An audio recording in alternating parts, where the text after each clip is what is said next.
depois o final. Então, hoje a gente vai fazer uma aula com a Fran, que é enfermeira, ela é enfermeira de oncologia e TMO, ela também é especialista em cuidados paliativos e ela é líder do time interdisciplinar de sintomas de suporte, desculpa, e cuidados paliativos do Vila. E aí, hoje, ela quem vai falar um pouquinho para a gente. Espero que vocês aproveitem, suguem todo o conhecimento que a Fran tem. E aí, acho que ela deixa para perguntas no fim, né, Fran? Ou no meio, aí você faz como você achar melhor.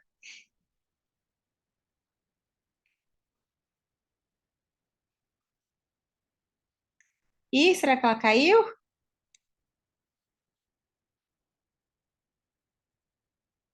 Ih, ela acabou de me escrever, a internet caiu.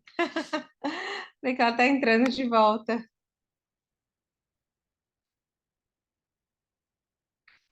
Ó, quem tá aí, o Marco. Bom,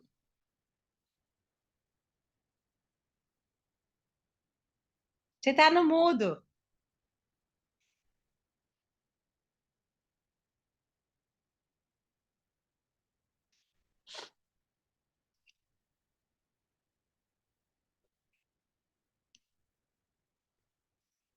Gente, está todo mundo morrendo de calor, né?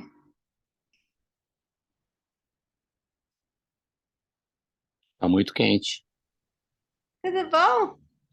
Eu tô, e você? Tudo bem? Tudo bem. Que prazer te ter aqui. Sem dúvida. O time que vai dar aula é muito bom, então quero assistir. Sou suspeita para falar. Não, Veri, nada disso. Legal. Muito trabalho por aí? Ah, mais ou menos.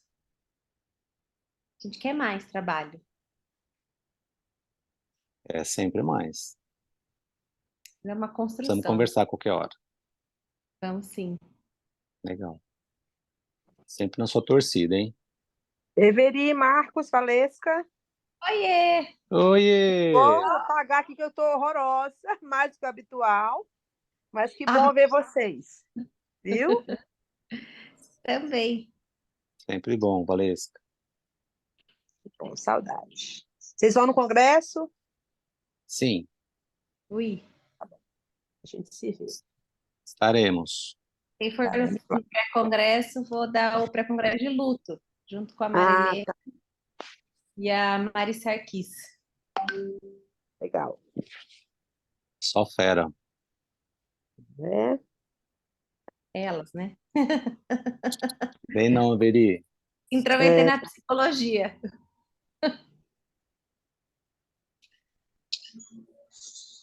Deixa eu ver se a Fran conseguiu entrar.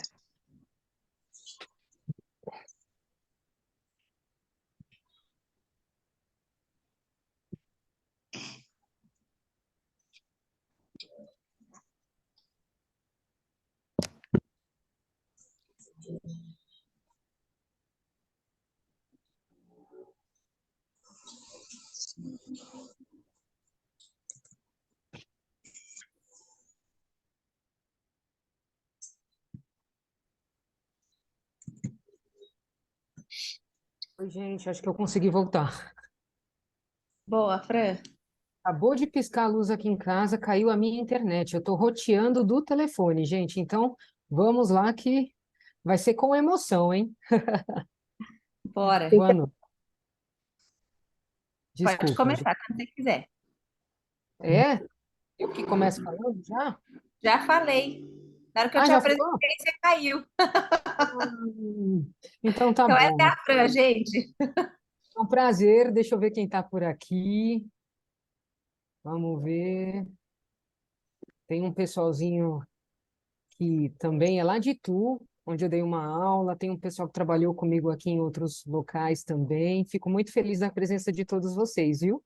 Muito, muito legal. Essa é a ideia, que a gente tem esse momento para partilhar, para trocar informações, que não tem nada melhor do que isso, né? Vamos lá. Deixa eu colocar aqui.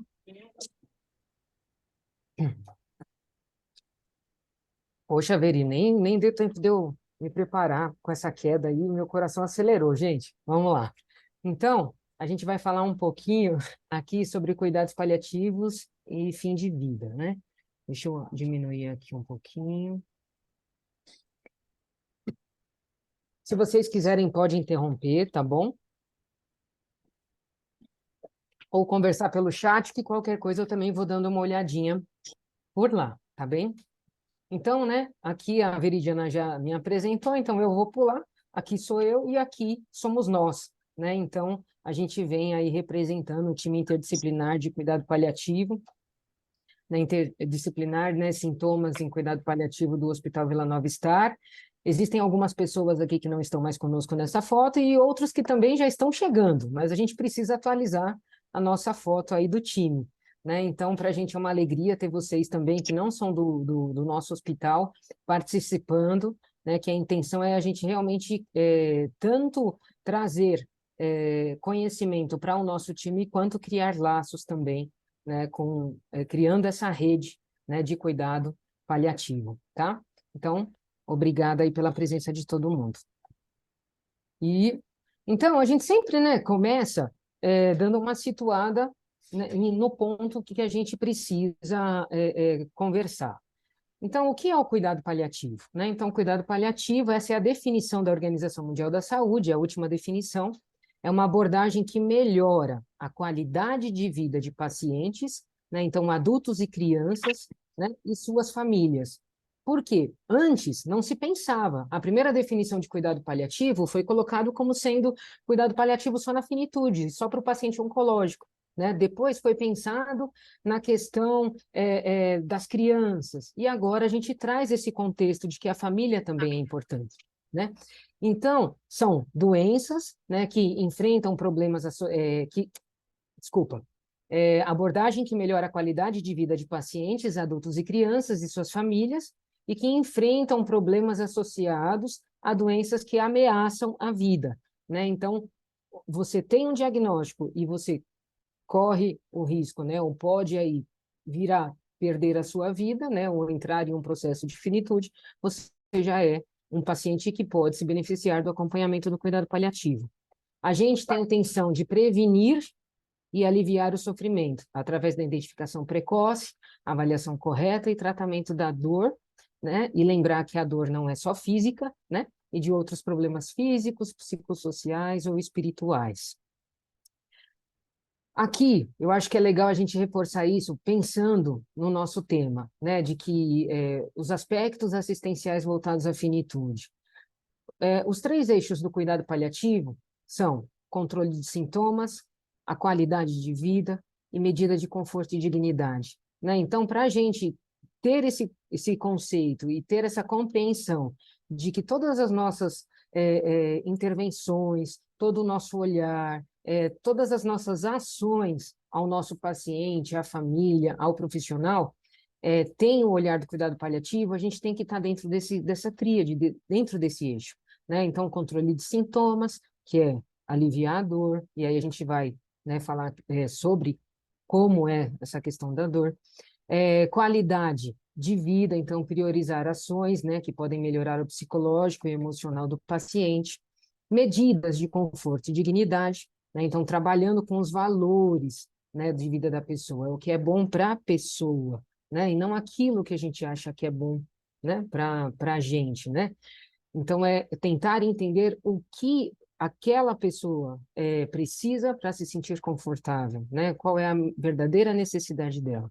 E a gente, né, traz um conceito de que o cuidado paliativo, ele não é feito só dentro do hospital, né? Então, ele pode ser feito numa unidade ambulatorial, ele pode ser feito dentro da casa do paciente, né? Ele pode ser feito num hospice, né, onde a gente tem aí um cuidado e um atendimento mais voltado à finitude também para alguns pacientes, né? Então, o cuidado paliativo, ele trabalha na atenção, na rede primária, secundária e terciária, tudo, tá? E aí, trazendo para o nosso ponto de aula, a gente vai falar dessa parte aqui da finitude. E quando a gente diz finitude, a gente abraça esse pedaço aqui, ó, Então, aqui a gente tem o conceito, né? O A, B, C, D e o F. Então, a gente está falando aqui, ó, desse conceito do D, E e F. Né? Então, dentro do quadradinho aqui, ó, fase final da vida, processo ativo de morte, falecimento do paciente. Né? Então, a gente compreende que a nossa intenção hoje é conversar sobre aspectos para que esse processo aqui se torne mais favorável. Né? Então, assim, claro, morrer, eu estou para te dizer que eu acho que nunca é favorável, nunca ninguém quer, né? Mas que a gente consiga, né, auxiliar o paciente, auxiliar a família, né, e aos profissionais que vão cuidar desse paciente de uma forma que isso seja conduzido com menos sofrimento, né, com mais efetividade e com menos sofrimento, né? Nada de dor além da dor que já é perder alguém, ou estar partindo, ou estar morrendo, né? Mas lembrando que cuidado paliativo, né, é tudo isso daqui, né? Então, a nossa intenção, né, a gente pode agir tanto aqui no início do processo, né, evolutivo da doença, juntamente do tratamento modificador, né, como também nesse aspecto mais voltado à terminalidade, à fase final da vida, tá certo? E por que que a gente está falando, então, sobre isso, né? Por que discutir os aspectos assistenciais na finitude? Porque aqui no Brasil a gente morre muito mal, né? Então já existiu um estudo, um levantamento de dados, e eu não sou boa em inglês, gente, né? Mas aqui a revista The Economist publicou pela primeira vez em 2010 um ranking, né, de qualidade de morte. E aí o Brasil, em 2010, ele já ficou na 38ª posição, entre 40 pessoas, ou entre 40 países. Depois, esse estudo foi refeito em 2015. E aí a gente conseguiu piorar um pouquinho mais, porque aí a gente, entre 80 avaliados, a gente ficou em 42. Né? Então, se percebe que isso é uma necessidade imensa, né? O olhar, a saúde pública, né? Os nossos governantes, a gente também fazendo a diferença, né? Nos pequenos mundos ali na nossa realidade. Mas por quê? Porque dentro dessas categorias, né, de ambiente, cuidados básicos de fim de vida, disponibilidade de serviço no final, né, no cuidado no fim de vida, custo, investimento, né, e qualidade, né, desses cuidados, então, no ranking da gente, a gente está lá embaixo, né? Eu acredito que agora acho que já até está surgindo uma nova pesquisa, se a Veridiana, se alguém souber, por favor, pode até me interromper, né, para falar se já existe aí um outro estudo, né, que de tempo em tempo eles vão refazendo esse processo, mas até onde eu sei, essa era a última informação que a gente tinha, tá? Então, por isso, né, a necessidade da gente conversar, porque, assim, ilusão é a gente achar que a gente morre bem, né? A gente não morre bem, né? Então, a gente precisa, assim, trazer esse conceito, conversar cada vez mais também sobre a finitude, para que a gente consiga compreender primeiro o que que a gente, como a gente quer morrer, né, no sentido de o que é importante para a gente, o que que é a qualidade para a gente, e também compreender, né, aquilo que a gente pode fazer de melhor pelo outro também, né? Por quê? Quando a gente fala de finitude, a gente está envolvendo todas essas questões. A gente tem aqui questões complexas, olha, de rodo, né? Então, é lidar com essa confusão de sentimentos, de dores, trabalhar o sofrimento da perda, muitas vezes, né, no nosso caso, que atendemos muito mais pacientes oncológicos, né, essa perda antecipatória, esse luto antecipatório, na verdade, né, onde o paciente ele recebe o diagnóstico, ele faz o tratamento, a doença fica em remissão, aí depois a doença volta, aí ele né, vive toda aquela parte emocional de novo, né, por compreender que, nossa, a vida vai parar, vou precisar tratar tudo de novo. Então, né, o nosso paciente oncológico tem muito isso, né, esse vai e volta, esse vai e vem de sentimentos, né, e essa dor, né, por conta aí do luto. Fora isso, todos os aspectos voltados, né? À própria doença física, a questão social, né? Então, esse paciente que está na finitude, que se preocupa, né? Como que os seus filhos vão ficar, como que a esposa vai ficar, ele era o mantenedor de casa ou ela era, né? Então, esses aspectos sociais também, a questão da espiritualidade também, de dar sentido à vida, né? Deve ser muito difícil a gente chegar no final da nossa vida, olhar para trás e perceber que a gente não viveu com sentido, né? Então, a gente também trabalha nesse ponto de fazer com que o paciente encontre sentidos, encontre desejos, né? E consiga realizar esses desejos ou esses fechamentos, quando possível, para que ele também tenha essa qualidade, né? Do tempo, né? Que ainda for permitido para ele de vida, né? Então, o que que é o processo ativo de morte, né? Então, quando a gente fala, né, da finitude, o que que é, né? Então, é o processo, né, ativo, é a continuidade da evolução dos sinais e sintomas associada à doença instalada e progressiva, né? Então, a gente percebe que a doença vai evoluindo, né? Vai se agravando, né? E vai trazendo disfunções orgânicas e irreversíveis, que leva o paciente a um declínio muito rápido funcional, né? Então, você percebe que de um dia para o outro o paciente mudou muito a sua funcionalidade, né? E aí, pouco tempo antes da morte, né, pode durar alguns dias ou horas, né? Ou algumas semanas, né? Mas o que a gente percebe é exatamente isso, o quanto, né, esse paciente tem um declínio funcional muito rápido. E para ajudar a gente a compreender, quando a gente não tem esse olhar, né, do que é, né, o paciente está entrando em processo de morte ou não, né? Então, como que eu posso, né, facilitar? Como que a gente consegue compreender, né, se existe alguma coisa que ajuda a gente a também entender isso? Né? Ou é só uma sensação, né? Ah, acho que isso vai acontecer. Não, existem. Nossa, tem uma musiquinha chata aqui. Existem escalas que nos ajudam, né? Dentro da oncologia, a gente tem a ICOG e a Karnofsky, mas ela não é tão favorável, mas ela ajuda a gente a compreender um pouquinho sobre a funcionalidade do paciente e seria aqui, ó, dentro, pensando na escala ECOG, estaria aqui entre o PS3 e o PS4. E na Karnofsky, que eu acho que é mais interessante de ser usada, do 30 para baixo, né? Então, 100% ou PS0 seria o paciente normal, 10, o moribundo, que a gente nem usa mais essa palavra, né? Então, que seria o paciente mesmo em finitude aí, que já não tem condições mesmo, e movimentação e esses outros passos que a gente vai conversar nos próximos slides. Mas então aqui, ó, normalmente esse paciente, quando ele está a 30, é o paciente que está normalmente internado com a gente e que a gente diz que ele está em finitude.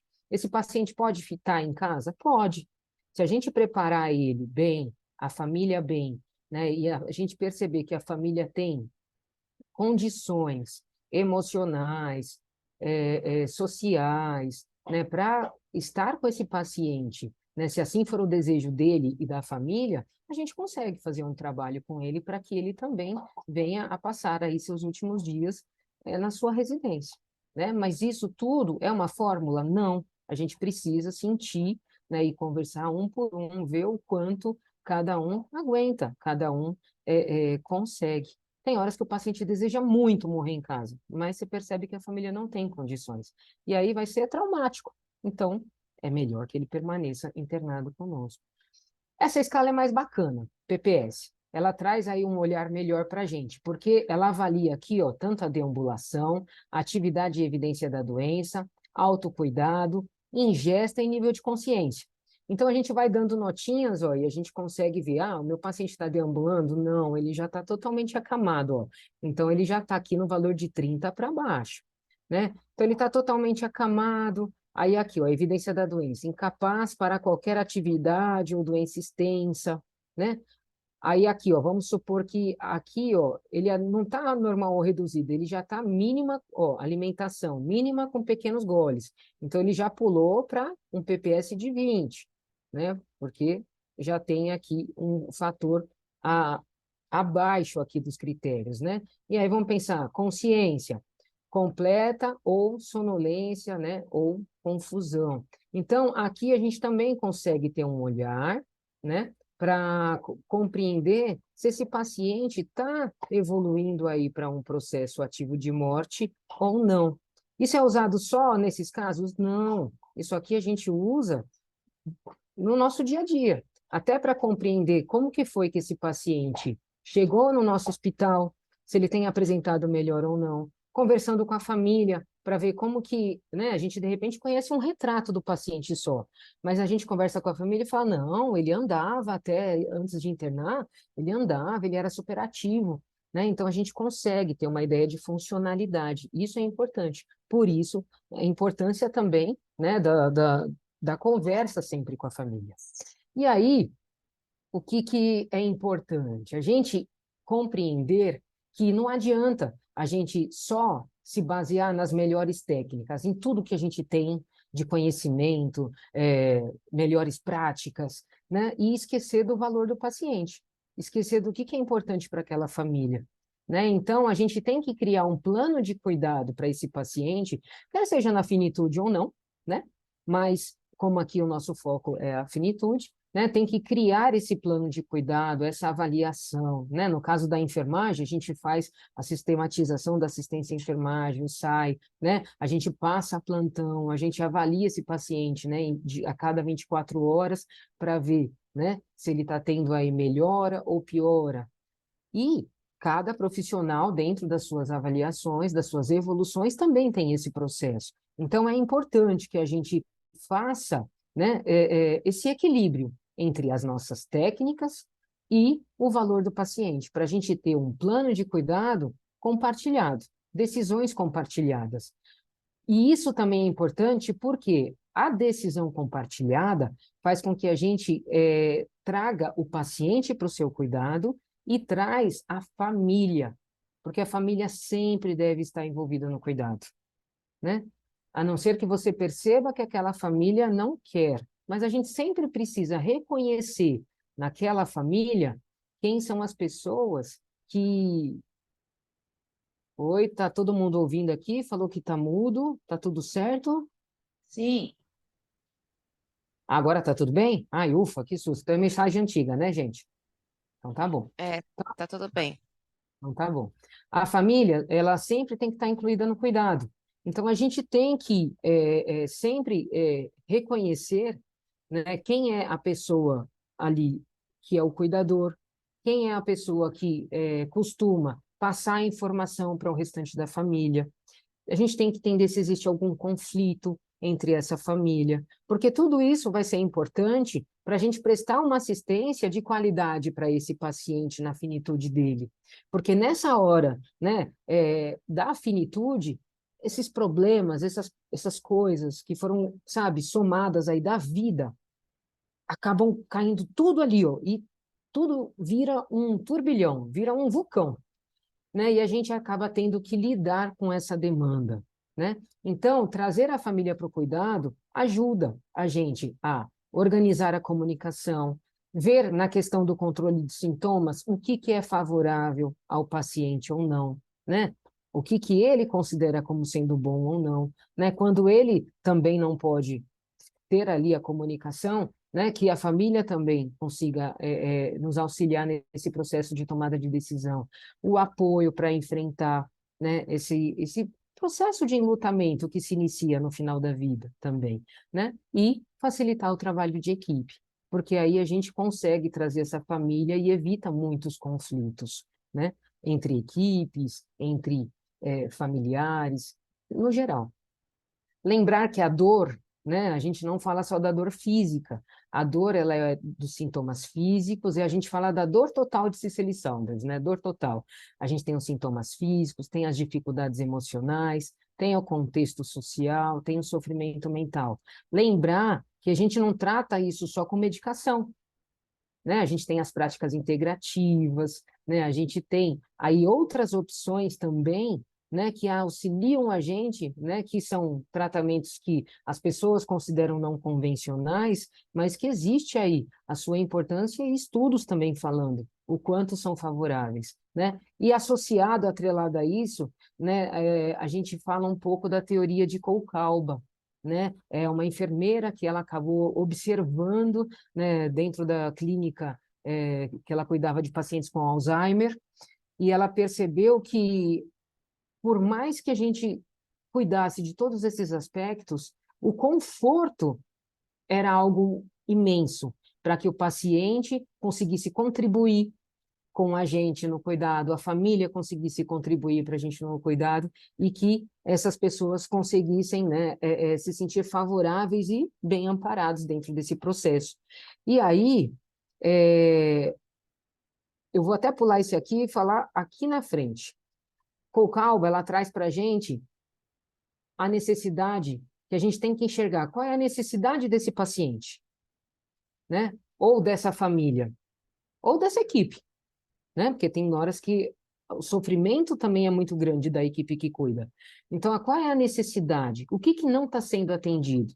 E aí a gente vai planejar intervenções, a gente vai buscar ações para melhorar isso, né? E aí, buscando essas ações, melhorou o conforto? Se melhorou o conforto, o que a gente percebe? Que o comportamento dessa família ou desse paciente também melhora, né? Melhora seu bem-estar e, né, ele pode ter aí uma morte mais pacífica, né? Ou uma melhora no total, reabilitação, autocuidado, plano de cuidados, tá? E lembrar, né, que dentro desse processo, a gente vive, né, nos aspectos da finitude, pontos muito difíceis relacionados, né, às fases do luto, que gosto sempre de trazer Elizabeth Kubler-Ross, apesar de existir, né, hoje teorias e conceitos melhores, mas eu acho que para a gente entender o início, né, desse processo, eu gosto de Kubler-Ross. E aí ela fala, né, que tanto o paciente, né, quanto a família passa por esse processo na finitude, né? Só que aqui está numeradinho, né? 1, 2, 3, 4, 5 as fases. Mas a gente percebe que isso não segue à risca, né? Essas fases elas podem mudar completamente aí de ordem, né? Ou a pessoa está aqui na negação, ir para a depressão, voltar para a raiva, ir para a aceitação, voltar para a negação, né? Porque, né, cada um de nós tem uma história de família, tem um conceito, tem uma compreensão do que é viver, então isso muda muito, né? E aí lembrar, então, que tanto esse paciente quanto essa família, né, pode negar até essa questão da finitude, né, que não está acontecendo. Pode ter raiva por estar vivendo esse processo, né? E a família também pode ter raiva por estar perdendo aquele paciente. E aqui, normalmente, é algo que dói muito a gente da enfermagem, porque muitas vezes, né, na equipe multiprofissional, eles acabam tendo algumas atitudes um pouco mais ruins com a gente. E aí a gente tem que lembrar que isso é um processo, né, que todos nós vivemos, né, frente aí a todo e qualquer luto. Se a gente termina um namoro, a gente vive isso aqui também, viu? Barganha ou negociação, né? Então a gente também fica nessa, ou muitas vezes voltada à questão espiritual, né? Ah, se Deus me permitir, né? Ou, ah, se eu for curado, eu vou ser uma pessoa melhor, ah, eu vou fazer tal coisa, ou a família mesmo, né? Ah, se ele se curar, ele voltar à sua saúde, a gente vai fazer isso, aquilo, outro, né? Que é a dificuldade mesmo de enfrentar esse processo. Tem a depressão, né, onde a gente percebe que tem essa queda, né, o paciente fica mais introspectivo, a família também pode, que também é um momento importante, porque ele se visita, ele vê o que realmente é importante para ele, né, e a aceitação, né, onde é muito bom quando a gente consegue, né, conduzir a família e o paciente a tal ponto, né, de conseguir que eles compreendam a finitude de uma forma mais amena possível, né, ou consigam tirar as dores, né, daquilo que é o desconhecido, né, e viver ali a dor daquele momento, mas que a gente consiga amparar, né? Mas, claro, nem sempre a gente vai conseguir fazer isso com os pacientes. Tem gente que vai morrer negando, Tem gente que a família vai negar o tempo todo de que aquele paciente está ruim, de que as últimas horas estão chegando, né? E a gente tem que ter paciência, tem que compreender que isso é um processo e cada um enfrenta de uma forma. E a gente tentar ao máximo conduzir isso e repetir, repetir, repetir, repetir, para ajudar a elaborar tudo isso em mente. Então, lembrar que cuidar na finitude, né, e o cuidado paliativo é isso aqui: amor, cuidado, acolhimento. São remédios fundamentais na abordagem paliativa, né? Então, não é só remédio, é o cuidado, é o conforto, né? É o olhar para os aspectos sociais, emocionais e psicológicos e espirituais, né? Para a gente realmente dizer que a gente está assistindo o paciente integralmente, tá? E aí, quais são os sintomas, né? O que que mostra que o paciente está morrendo, né? Entrando em processo ativo de morte. Então, diminuição das atividades sociais. A gente percebe, né? Aquele paciente mais fraquinho, com uma fadiga intensa, a ingesta oral também já fica prejudicada, né? Ou a deglutição. A imobilidade é muito maior, se torna muito mais dependente para pequenas atividades, né? Ou para banho, para se alimentar. Alguns, né, têm aí alteração do nível de consciência, ou para delírio, ou de repente para sonolência, né? A exacerbação dos sintomas, então aumenta a dor, aumenta a dispneia, agitação psicomotora, algum desconforto, né? Alteração de eliminações fisiológicas. Então, nos últimos, né, instantes, ali nos últimos momentos, a gente começa a perceber que o paciente pode ter ou retenção urinária, e aí é importante o exame físico, né? Como também a gente pegar e perceber também que o paciente já não está mais produzindo, né, urina. Alteração do padrão respiratório, então a respiração vai se tornando ou mais taquipneica, né, ou agônica, ou aquela respiração mais superficial, mais curtinha, ou Chern-Stokes, né, que é aquela toda descompassada, né? E o colapso periférico, então a pele vai ficando mais fria, cianose de extremidades, né? A diminuição da perfusão periférica, por quê? O corpo entende que ele tem que manter os órgãos nobres. Então, ele mantém ali o sangue circulando bem na parte de tronco e os membros superiores e inferiores vão esfriando. Então, por isso que tem muito disso, da família também chegar, pôr a mão e falar, nossa, ele está quentinho, né? Ou a gente também, né? Olhar a boca, olhar a pé, olhar a mão, né? Ou a família, ai, nossa, o pezinho dele está tão gelado, né? Para a gente isso é um sinal, para a família é um conforto. Então a gente bota uma meia, bota uma coberta, né? Por quê? Porque a gente entende que é a finitude, que não vai aquecer, mas existe o cuidado, o conforto, compreendem? E aí, uma coisa que eu costumo, né, falar e costuma me ajudar para muitos casos, mas que, claro, a gente vai olhar isso com muito cuidado e que algumas coisas para alguns servem e para outros não, né? Mas um jeito também de pensar nesses sinais de finitude, né, do paciente e do corpo do paciente, né, o corpo da pessoa ir parando, né, porque para morrer as coisas precisam, né, entrar em disfunção, né? Existe essa forma mais lúdica, né, de dizer. Então esse livro aqui, o livro tibetano do Viver e do Morrer, né, que fala sobre a forma, né, de viver e de morrer, e aí traz aqui esse conceito de que, muito bacana, de que a vida ela é uma entrega, né, dos elementos a gente, e que quando a gente está próximo a morrer, a gente devolve isso para a natureza. Então, se faz essa comparação, né, o tibetano faz essa comparação com os elementos da natureza, né? Então, é como se na hora que a gente nascesse, a gente recebesse todos esses elementos e que eles fizessem parte da nossa estrutura física. E conforme a gente vai morrendo, né, a gente está se preparando para morrer, a gente vai devolvendo aos poucos também isso, né? Então, aqui é uma comparação que eles fazem, a dissolução da terra, né? Então, quando a gente está morrendo, a gente vai perdendo primeiro aqui, né? A primeira coisa que a gente perde é a questão do elemento terra, que seria a imobilidade, então é a parte muscular, é a força, né? É o conseguir praticar suas atividades diárias com maior independência.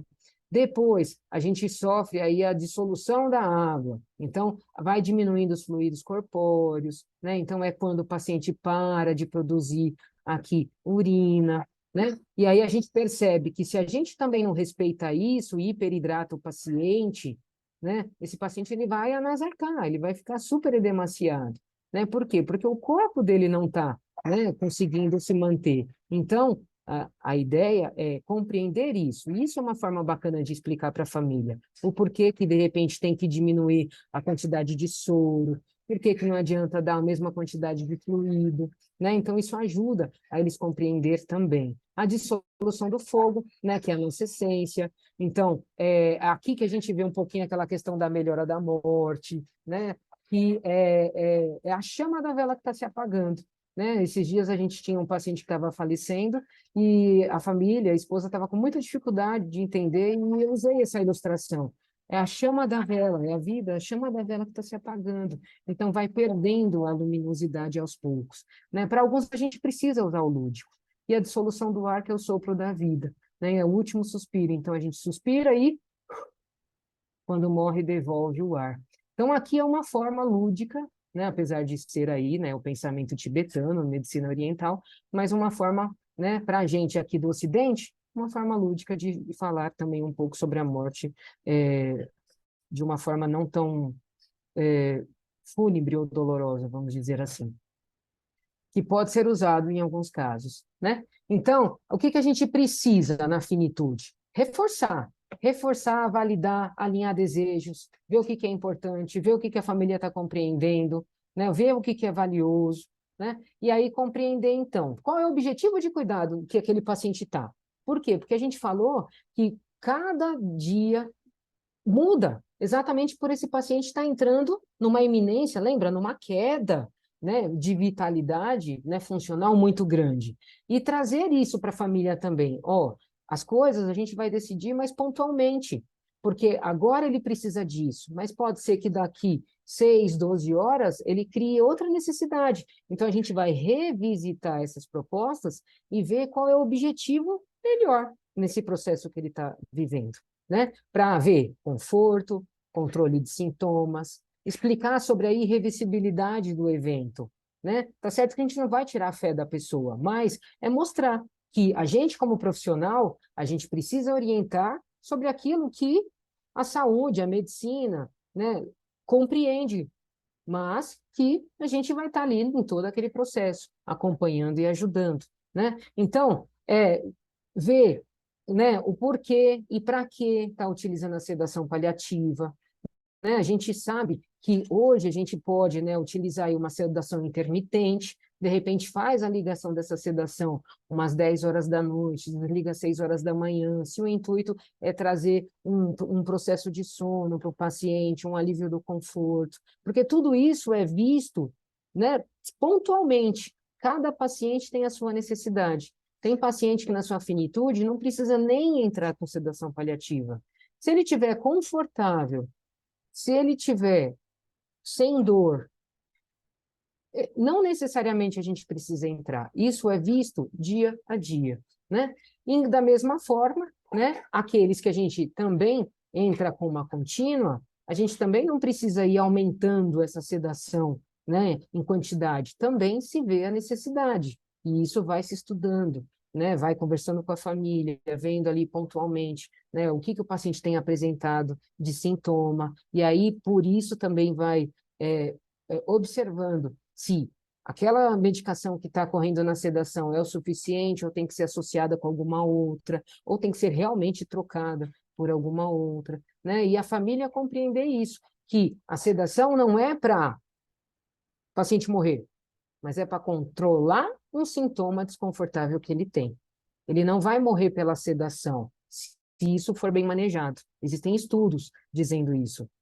Se o tempo de óbito de quem entra com sedação e é manejada adequadamente é praticamente igual ao tempo daquele paciente que não entrou com sedação quando necessário. A diferença é o conforto, né? Quem entrou com sedação e foi bem manejado, faleceu com conforto. E quem não foi, faleceu com sofrimento. tá? Então, o novo manejo. Então, novo manejo, verificação de sinais vitais. Vai precisar de quanto em quanto tempo orientar essa família. A gente está verificando sinais vitais para quê? Para ter uma ação se tiver com a PA baixa, né? Ou é para simplesmente a gente ter um parâmetro de como está sendo a funcionalidade desse corpo, desse paciente, né? Para a gente acompanhar. Por isso que, em vez de verificar de 6 em 6 horas, muitas vezes a gente verifica uma vez por dia. Então, tudo isso também vai sendo, né, acordado, né? E a gente, dentro do nosso hospital, do Vila Nova, né, com a nossa médica paliativista, nos casos, tudo isso vai sendo acordado. Né? A gente vai conversando e vai desmistificando isso, vendo se tem necessidade mesmo de passar sonda vesical de alívio ou não, porque, de repente, o paciente não tem produção de urina e a gente está passando desconforto. Oxigenoterapia. A intenção da gente vai ser aumentar essa saturação? Será que é possível? Será que agora a gente não olhe, não tenha um outro olhar? Eu deixo o oxigênio se o paciente demonstrar desconforto, melhora por algum motivo. Ao contrário, ele pode estar com 84 já na sua finitude, mas visivelmente confortável. Então, não preciso. Então, tudo isso vai sendo negociado e combinado entre as equipes e entre os profissionais, né? Para que as coisas, né, a gente fale a mesma linguagem e que a gente consiga levar isso para a família também de uma forma que ela também compreenda. Porque se a gente faz uma coisa, vem outro, faz outro, vem outro, faz outro, a família não vai acreditar em mais ninguém, né? E aí um trabalho que a gente tem cai tudo por terra, né? A mesma coisa a nutrição, né, a soroterapia, né, explicar o motivo do porquê que pode ser suspendido ou porquê que vai ser mantido. Se for mantido, de repente, em quais proporções, em quais quantidades, alinhar com a nutrição isso também, né? Porque, a gente pode liberar uma dieta por um desejo do paciente, aí pede feijoada, aí o povo traz aquele caldeirão de 5 litros, o paciente não vai comer, tem vezes que ele dá 2 garfadinhas, vira para você falar, matei à vontade. Já tive paciente meu que queria beber Coca-Cola, fui dar, né, com autorização de todo mundo, né, peguei e coloquei metade do copo, que eu falei, não vou dar o copo inteiro, né, porque eu acho que não é bom, né, deixa ele tomar devagarzinho. Dei metade do copo, ele tomou nem a metade da metade, e falou, nossa, matei minha vontade, estou satisfeito. Cada um conhece a sua alimentação. E a gente também tem que explicar para a família isso, que chega uma hora que o paciente não tem desejo de se alimentar. E tudo bem, né? Então, a gente também tem que ir trabalhando isso na cabeça do paciente. E na nossa, porque tudo na nossa vida é ligado à comida, né? A gente vai sair, ninguém vai só andar de bicicleta, ninguém vai só no parque. A gente vai andar de bicicleta, depois tem que tomar um açaí. A gente vai andar no parque, depois tem que comer alguma coisa. A gente vai ver amigo, depois tem que comer uma pizza. Então, isso é cultural. E a gente também tem que trabalhar isso da gente para a gente conseguir cuidar bem desse paciente. Ver as futilidades de tratamento, ver o que é necessário, o que não é, né? Ver aí a questão também dos ritos de passagem para aquela família, o que é importante. Vamos chamar um padre? Eles têm o desejo, né, de chamar um padre? Eles têm desejo de ver os cachorros, né? De ver uma pessoa de longe, têm desejo de ver o pôr do sol. Isso são coisas que é interessante. Não com a ideia de, vamos fazer uma ação, mas assim, é ver o que realmente é importante, né, para a gente trazer aquilo, né, como um bem viver, mesmo que o tempo seja curto de vida, né? Então, a gente entender que isso é um período único e que tem, assim, importância e valores, assim, imensos nos acertos e nas despedidas, inclusive também pensando nas diretivas antecipadas de vontade, né? A gente, paliativista, sempre tem o desejo e a gente busca ao máximo definir essas questões muito antes, né? Para que as pessoas, né, consigam trabalhar todo esse processo também e decidir com consciência. Mas, quando o cuidado paliativo ele entra muito só na finitude, né? Eu costumo dizer, aquilo que eu poderia, né, que a gente poderia, durante, vamos dizer aí, um ano, vir trabalhando, a gente tem que fazer um intensivão né? Que nem vestibular, aquele intensivão, né, para conseguir trabalhar em um mês. Então, assim, claro, é muito mais difícil. Então, por isso que é importante a gente trazer e olhar esse aspecto, e todos nós profissionais, né, na nossa assistência, ter um pouco desse olhar e ir trabalhando, e ir trazendo para a gente também, paliativista, isso que vocês vão identificando na assistência no dia a dia, para a gente ajudar essa família, para a gente ajudar a ter essa criação, essa elaboração num tempo hábil, né? Lembrar que o paciente está em finitude, mas a gente tem que manter os mesmos cuidados. É realizar a meta internacional de cuidado e segurança do paciente, né? Então, meta 1, 2, tudo, né? Evitar a lesão por pressão, então, mudança de decúbito desse paciente, né? Verificar tudinho, fazer tudo bonitinho, as metas internacionais também. Né? Então, a gente já falou aqui dos sinais vitais que acabou repetindo, da soroterapia também. Aqui, a gente está falando aí, né, sobre as diretivas antecipadas de vontade. Existe paciente que a gente vai ver, sim, em finitude, que está mantendo antibiótico. Mas por quê? Porque a gente, né, porque de repente o paliativista, o médico paliativista vê que se tira, o desconforto é maior, né? Ou, de repente, causa aí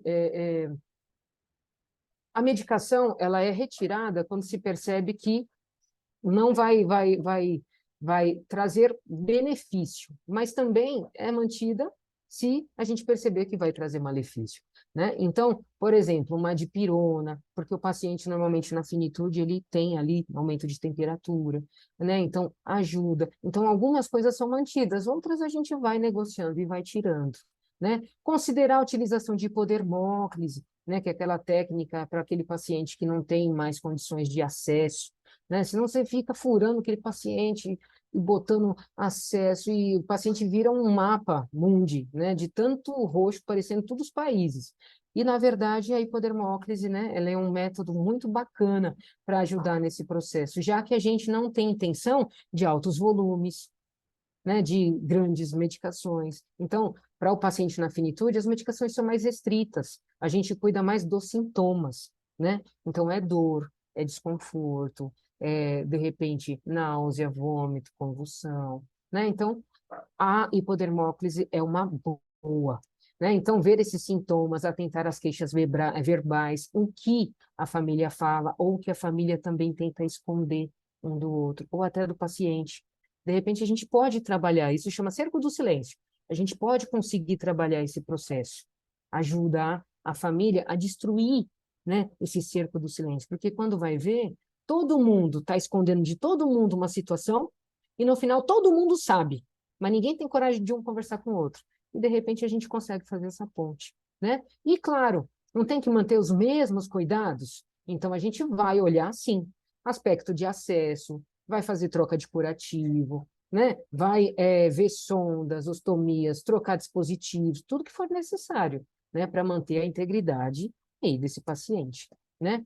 Então, aqui, que nem a gente falou do conforto, ver a questão da consistência, adequar para a necessidade do paciente a alimentação, né? Então, qual é a consistência? A gente trabalha em equipe multiprofissional, a gente pode se conversar, pedir avaliação da fono, né, para ver o que, que ainda é possível ou não, né? Então, isso é muito bacana. Lembrem, somos equipe multi, cuidado paliativo não se faz sozinho, a gente tem que trabalhar em conjunto, né? E compreender isso, que higienização de boca, né? Tricotomia, fazer barba, mas cuidado, porque, olha, já aconteceu também uma vez que eu fiquei morrendo de vergonha, o paciente usou o bigode a vida inteira, a gente não se tocou, não se tocou, estava há pouco tempo com o paciente, não perguntamos, fizemos a barba do paciente, tiramos o bigode, tiramos tudo.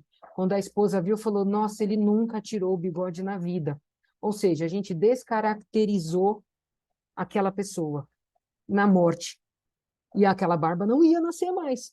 Então, é importante a gente também, né? Ó, vou fazer a barba dele, tudo bem? Pode tirar o bigode, né? Então, para ter certeza, né?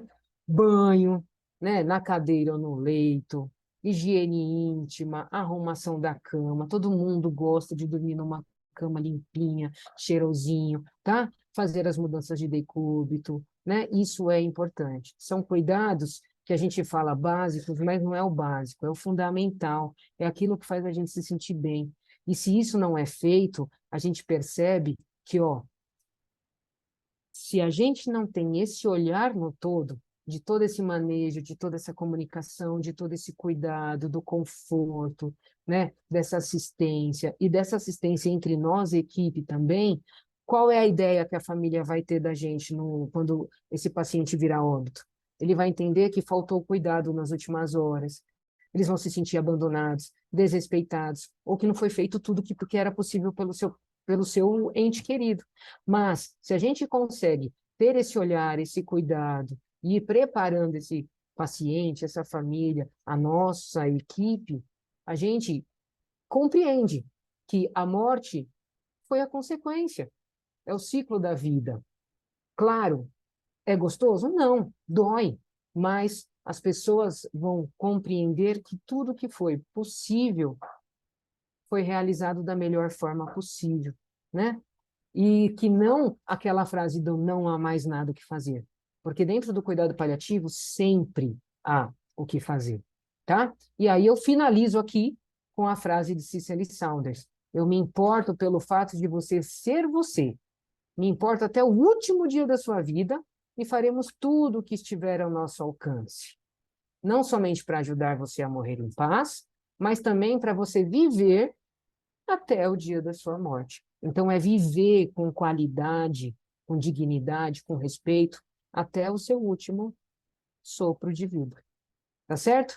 Aqui tem algumas referências e abro aí para vocês para perguntar, para falar. Tô todo ouvidos a vocês. Veri. E aí, galera? Deixa eu ver se tem alguma coisa no chat. Vitória. Muito bom, Fran. Acho que foi bem completa a aula. E acho que tudo que você falou também se aplica à equipe multi, né? Que acho que Tudo. é um sofrimento para a família, mas a gente percebe assim que acho que principalmente os técnicos de enfermagem que estão ali na beira-leito são as pessoas mais esquecidas, né? Na hora de ter o conhecimento de como cuidar desses pacientes, e são as pessoas que mais sofrem, né? Porque elas estão ali e não sabem lidar com tudo isso, porque elas não têm essa informação. Então, acho que todo esse cuidado que a gente tem de informar a família, de explicar tudo o que está acontecendo, vale a pena puxar o técnico de enfermagem e fazer o mesmo, né, cuidado, ter o mesmo cuidado com ele, ver o que ele está entendendo. Porque às vezes ele vai fazer uma medicação e o paciente pode morrer na hora que ele está medicando, né? Às vezes ele vai dar o banho, ele não quer dar banho porque o paciente vai morrer quando ele está dando banho. E aí, apesar dele não ter nenhuma culpa, né, da morte do paciente, ele sente essa culpa por nunca ter tido alguém que explique, converse com ele que isso faz parte do processo e não foi consequência da ação dele, né? Então, acho que vale a pena todo esse cuidado que a gente tem com a família, a gente fazer isso também com o técnico de enfermagem, né? Porque a gente sempre às vezes olha para a enfermeira, mas esquece o técnico, né? Que eu acho que é a pessoa mais negligenciada assim no cuidado, Exato. quem está no cuidado, né? E é uma coisa que quem trabalha comigo, ou já trabalhou e cuidou de paciente em finitude comigo, sabe que eu sempre digo isso, né? Eu fui uma dessas pessoas que fui dar um banho num paciente, lateralizei ele, e aí o paciente teve um TEP e morreu, né? E eu passei por esse processo do desespero, né? Do medo de ter feito alguma coisa de errado. E aí um médico que veio atender falou, calma, não foi você, né? Era um momento. Você só trouxe dignidade com o seu banho, mas o paciente, ele ia morrer, né? Então, assim, eu costumo dizer que eu senti já na pele isso, né? O que é essa insegurança, esse medo de ter feito alguma coisa e causar a morte de alguém. Então, quem trabalha comigo sabe que eu sempre reforço isso. Não, a gente vai lateralizar, né? Se for confortável para o paciente, a gente vai fazer, né? A gente vai dar banho, vai cuidar, porque, como diz o povo, a hora de ninguém chega antes, né? Mas é real, é muito importante isso mesmo. E quando eu falo enfermagem, eu falo todo mundo, né, galera? Já coloco o enfermeiro e técnico no mesmo patamar ali, porque todo mundo tem que trabalhar em conjunto, que não tem maior ou menor. São funções e exigências, mas todo mundo é necessário, né? Alguém quer E, perguntar alguma coisa? e acho que uma última colocação que eu ia pôr, né? A gente reduz muito a prescrição, tira sinais vitais e às vezes isso faz com que as pessoas não entrem no leito. Então, acho que acho que foi importante você falar, né, de frisar todos os cuidados e todas as metas, que isso faz com que as pessoas entrem no leito e vejam se tem alguma necessidade, se tem alguma coisa que a família está precisando, se o paciente está desconfortável, porque tem um impacto no profissional, né? Entrar no paciente que está morrendo é sempre difícil, ainda mais para quem tem mais dificuldade de lidar com essa situação. Então, você fala, nem vou entrar lá.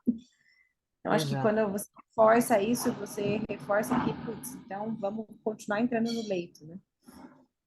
verdade. O pessoal colocou aqui no chat, ó. Deixa eu ver. Peraí. Ah, esse pessoal aqui, ó, de Itu, aqui, ó, HE-FRA, é o pessoal lá da, do Hospital de Reabilitação de Itu. Muito bacana aqui. Legal, galera, colocar aqui. Acredito que todos envolvidos nesse processo, inclusive o pessoal de apoio. Perfeito. Cozinha, higiene, rouparia devem ser preparados também. Nossa, mesmo, porque entrar num leito que a pessoa está morrendo e você não ter esse cuidado, também é muito difícil, né? É muito doloroso. Aí a Clara está agradecendo, obrigada, Clarinha Adriano. Aqui, legal. Kátia, Eu tive paciente que ok. a figura principal era a copeira. É Era verdade, né? o maior vínculo era a copeira. Então, acho que também é um pessoal importante. Isso é real. E isso é legal também, né, Virida? A gente identificar isso. Quem é a pessoa de maior vínculo? Já aconteceu comigo, e eu achei incrível o papel da psicologia nesse momento, porque o paciente não aceitava a psicologia, mas tinha um bom vínculo com a gente, e aí a gente trazia a demanda para o psicólogo, e o psicólogo ia orientando a gente como que a gente tinha que agir com o paciente, né? Então a gente conseguiu ajudar um pouquinho, né, nesse processo por trabalhar realmente essa equipe multi, né? Então é compreender isso, que nem sempre a gente também vai conseguir fazer tudo que a gente tem desejo, mas a gente encontra, né, quem é essa pessoa que tem maior espaço para conseguir também desmistificar algumas coisas, né?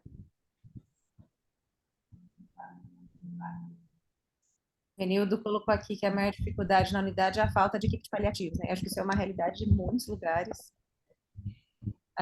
No Vila, a gente está, né, engatinhando com a equipe de paliativos, mas acho que a gente está Implementando. conseguindo ganhar um espaço. E quando você não tem equipe, é trabalho de mais formiguinha ainda, né? É no boca a boca, é na visita com o paciente, com o seu paciente, de mais formiguinha ainda, mas que a longo prazo é um tijolinho que vai sendo colocado todo dia na parede. Depois de um tempo, a parede está construída, né? São sementes que você vai plantando ali na equipe. A gente tem que ter Acho que é paciência, isso, né? gente. Se Não ninguém dá para tiver mudar, pergunta, não dá para mudar uma realidade de um dia para o outro, né? Então, é isso, de pouquinho em pouquinho a gente vai ganhando espaço e vai fazendo diferença a cada atendimento, né? Ana, no São, se você estiver falando do São Luís e Itaim, tá com a equipe, tá? É o Rodrigo que está responsável. Mas tem equipe no São Luís e Itaim. Se vocês estiverem precisando, eles já começaram, estão fazendo um trabalho super legal lá. Olha que Acho que se bacana, ninguém tem tiver gente de dúvidas, Recife. Muito Muito bom. Ai, que bom. Você vê? Estamos Próxima reunião, internacional gente, de Recife. vai ser 11 de dezembro a próxima reunião. Vai ser sobre o cuidado integrado do cuidado paliativo com o TMO. Eu que vou Legal, apresentar, a gente está bacana. fazendo esse trabalho no Vila. Então, a nossa próxima reunião vai ser sobre isso. Acho que se A ninguém gente tiver dúvidas, a gente acaba aqui, que já passamos do horário. aí, 5 minutos, a Fran super pontual. a gente continua avisando vocês dos próximos encontros, né? Então a gente divulga aí nos grupos, divulga pela internet e vocês também, né? Agora, quem foi a primeira vez que veio, por favor, volte, né? E pessoal aí do nosso hospital, compartilhem também, falem para as pessoas das nossas unidades, porque isso é importante para a gente conseguir fazer com que o nosso hospital funcione o mais rápido possível e com qualidade possível, né? Então, a educação, ela realmente faz a diferença. Então, ajudem a gente aí nesse processo também.